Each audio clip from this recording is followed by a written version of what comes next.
If you were to evaluate the major influences in your life that shape the person you are becoming, this has to be high on the list. The people you choose to allow into your life. Mr. Shoaff gave me a very important caution in those early days, which I would like to repeat here for you. He said, never underestimate the power of influence. What an important statement. The influence of those around us is so powerful. Many times we don't even realize we're being strongly influenced because it generally develops over an extended period of time. Peer pressure is an especially powerful form of influence because it is so subtle. If you're around people who spend all they make, chances are excellent that you'll spend all you make. If you are around people who go to more ball games than concerts, chances are excellent that you'll do the same. If you're around people who don't read many books, chances are excellent you won't read many books. People around us can keep nudging us off course, a little at a time, until finally, 10 years from now, we find ourselves asking, how did I get here? Those subtle influences need to be studied carefully if we really want our lives to turn out the way we've planned. Now, on this major point, let me give you 3 key questions to ask. This may help you to make a better analysis of your current associations. Here is the first question. Who am I around? Good question. Make a mental study of the major people with whom you most often associate. You've got to evaluate everybody who is within the circle of being able to influence you. So, major question, who am I around? Next question, what are they doing to me? That's a major question to ask. What have they got me doing? What have they got me listening to? What have they got me reading? Where have they got me going? What have they got me thinking? How have they got me talking? And how have they got me feeling? What have they got me saying? You've just got to make a serious study of how others are influencing you, both negatively and positively. Now, maybe the influence of all those around you is okay, but just ask yourself. It doesn't hurt to ask. Who am I around, and what are they doing to me? Now, here's the final question. Is that okay? Maybe the people you associate with and their collective influence is okay, but then again, maybe it's not. All I'm suggesting here is that you take a close and objective look. Everything is worth a second look, especially the power of influence. Positive influence can have an incredible effect on your life, but so can negative influence. Both will take you somewhere, but only one will take you in the direction you truly wish to go. It's so easy just to dismiss the things that influence our lives. The man says, I live here, but I don't think it matters. I'm around these people, but I don't think it hurts. I would take another look at that. I've got a good phrase for you. Everything matters. Now, sure, some things matter more than others, but everything matters. Everything weighs something. So you've got to keep checking to find out whether associations are tipping the scales toward the positive or toward the negative. It doesn't hurt to look, right? Ignorance is never the best policy. Finding out is the best policy. Remember, part of the purpose of this program is to get us to say, the days of kidding myself are over. I really want to know what I have become and what I am becoming. I want to know where my strengths and my weaknesses lie. What has power over me? What's influencing me? What have I allowed to affect my life? Perhaps you've heard the story of the little bird. He had his wing over his eye and he was crying. The owl said to the little bird, "You're crying." "Yes," said the little bird, and he pulled his wing away from his eye. "Oh, I see," said the owl. "You're crying because the big bird pecked out your eye." And the little bird said, "No, I'm not crying because the big bird pecked out my eye. I'm crying because I let him." Hey, it's easy to let influences shape our lives, to let associations determine our direction, to let persuasions overwhelm us, to let tides take us, to let pressures make us. The big question is, are we letting ourselves become what we wish to become?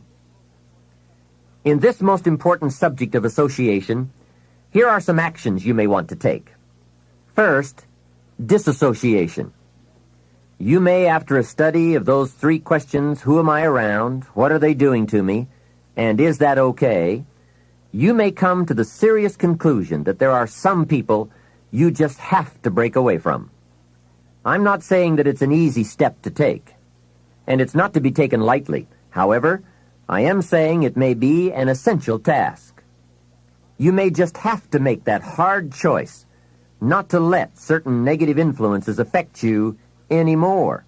Remember, it could be a choice that saves the quality of your life. The second action you may want to take is limited association. It could well be that you are spending too much time in a certain area of your life with a certain group of people. It's easy to put time and effort in the wrong place. The guy spends 3 hours at the ball game and 30 minutes listening to the sermon. See, that's called out of balance.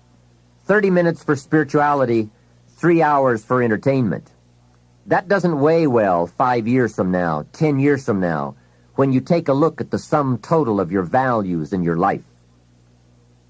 Here's one of the easy ways to end up with a mediocre average life: spending major time on minor things. Sophisticated people learn to weigh everything before they spend time or money. You've got to weigh before you pay. Whether you're going to spend heavy time or light time, you've just got to weigh. Otherwise, if you're not careful, you can get trapped into spending heavyweight time with lightweight people. Now, it's okay to have casual friends as long as you give them casual time, not serious time. Spend major time with major influence and minor time with minor influence. It's so easy to do just the opposite, but don't let it be said that you fell into that trap.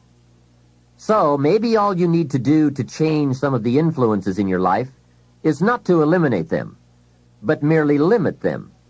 Say, I have a good time with these people, but I'm not going to spend days and days with them anymore. I'm just going to cut that down and save some of that time for more major people and more major enterprises. Remember, it's your life. You can spend your time with whomever you want and whenever you want. But you didn't invest in this program for me to kid you.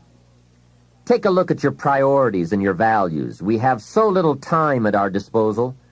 Wouldn't it make sense to invest it wisely?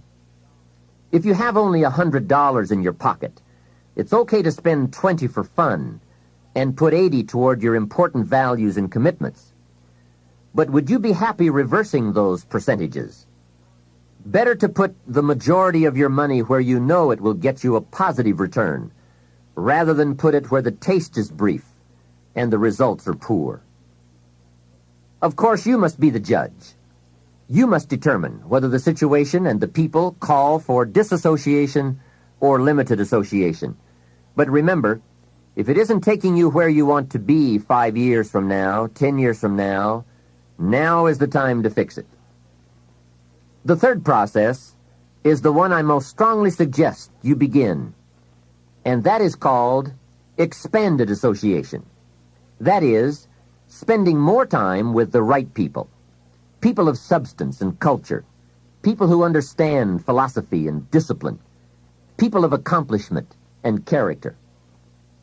Many years ago, Mr. Shoaff said to me, Mr. Rohn, if you truly wish to be successful, you've got to get around the right people. Then he said, it looks like in your present circumstances you're going to have to plot and scheme. And that was true. I had to plot and scheme to get around the right people. On some of those early opportunities I had to be around successful people, I would park my car a couple of blocks away. I knew that if they saw my car, I'd never get in. On more than one occasion, I got the question, how did you get here? To which I would respond, oh, someone dropped me off. And that was me dropping me off a couple of blocks away. Whatever you have to do it. Keep asking the question, who can I get around?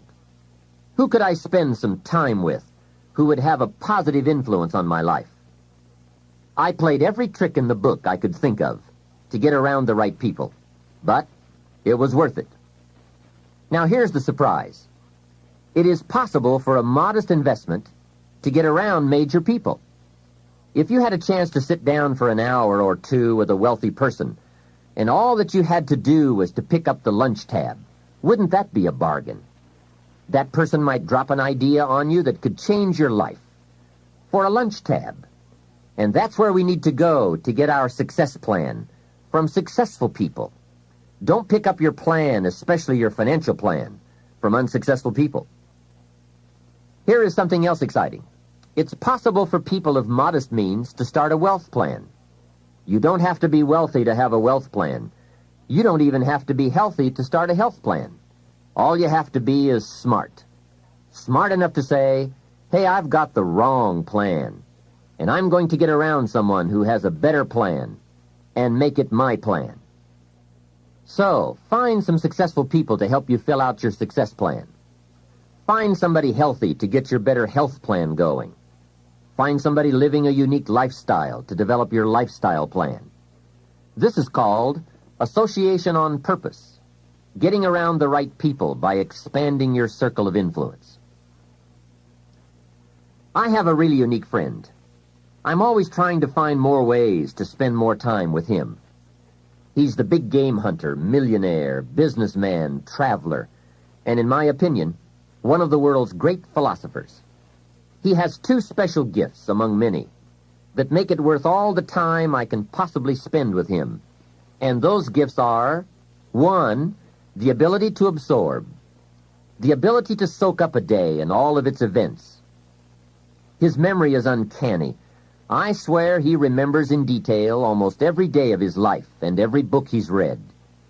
I think it is more exciting for him to go to Spain and come back and tell you about it than it is to go yourself. And the reason is, when he's there, he doesn't miss anything. He picks up the sounds and the colors, the experiences and the happenings.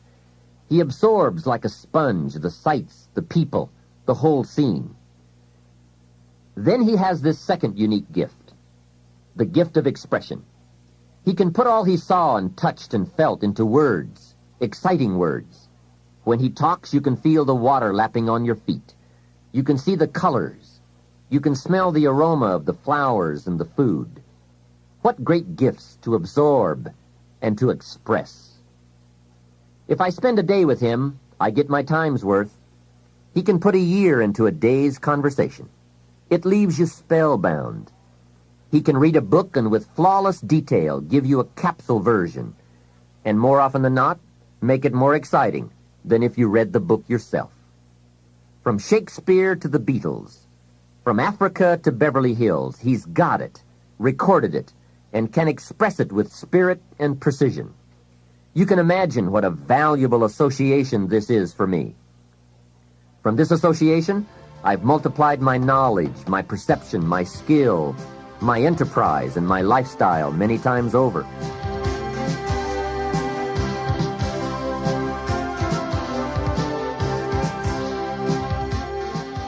Here's another good question for you. Where do you go for your intellectual feast? Where do you go? Pity the man who has a favorite restaurant, but not a favorite thinker. He's picked out a favorite place to feed his body, but he doesn't have a favorite place to feed his mind. One way to associate with people of influence is through their writings, books, cassette tapes, whatever you can pick up. Maybe you can't meet the person, but you can read his books or listen to his cassettes. Churchill's gone, but he's left some books. Aristotle's gone, but we still have his ideas. Search the catalog for cassettes and libraries for books. Search the magazines, search the documentaries. They are full of chances for association and intellectual feasting. But in addition to reading and listening, we also need a chance to do some talking and sharing.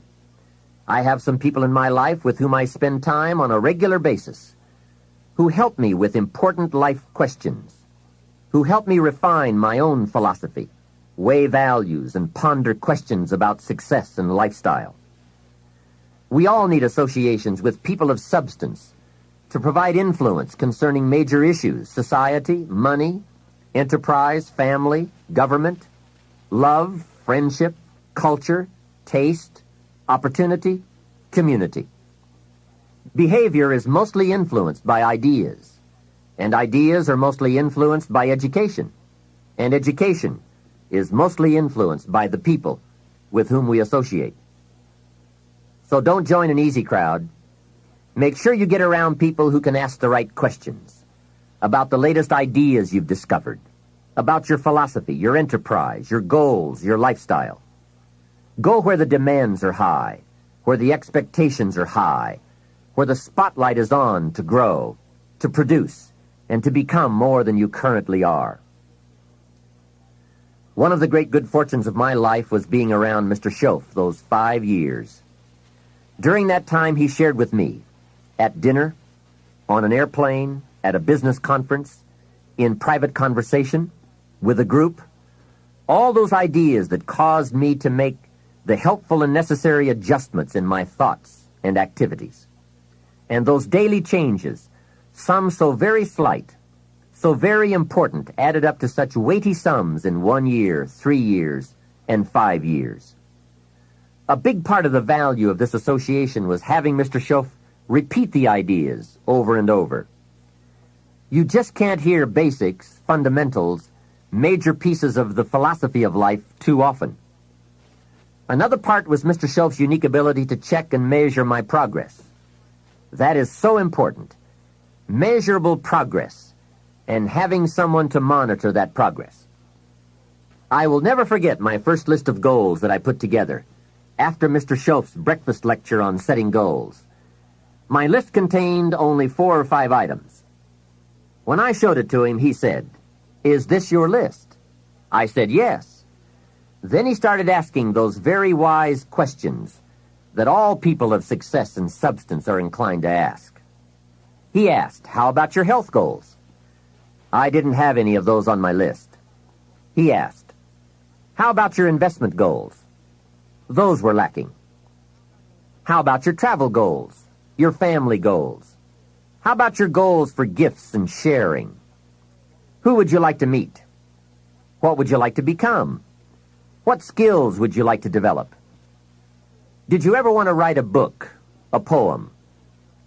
Would you like to be a sophisticated person of power and influence and culture? How about education for your children? Would you like to be debt-free? How about a splendid library stocked with the best of books? Would you like to make some new friends? Did you ever want to parachute out of an airplane? Fly a glider? Own a music library? Would you like to see New York? Visit Paris? Explore Rome? Do you need a ranch someday? A cabin in the mountains? Is there something you'd like to prove? A mark you'd like to make? Wow! What a mind-expanding conversation that was. And this was only one of many to come over those 5 years. What fantastic help it is to have someone who can ask the right questions. Remember, it's not just the answers that are important. It's the questions. Some of the most valuable influence comes from people with the awareness and skill to ask the major questions. Here's a project you might consider. Choose 2 or 3 people for whom you have a great respect. Ask each of them to make a list of the major questions they would ask if they wanted to help someone make the best choice that would lead to a successful and happy life. If you get 3 lists, you will be surprised at the difference among them. Successful people approach life from a variety of experiences and a variety of attitudes. Now, from these questions, you may get enough homework to get busy on for years to come. Another benefit of my association with Mr. Shoaff was that I kept growing in experience, knowledge, and accomplishment, and was able to bring all that value to the same basic questions. What a learning experience that was. Some of the early questions I had shrugged off, I now saw a growing importance they had. It was really my education that was changing, not the questions. It's like reading the Bible or listening to cassettes. When you have some added, measurable experience, you now bring to the reading and listening a new worth. You now listen and read at a new level.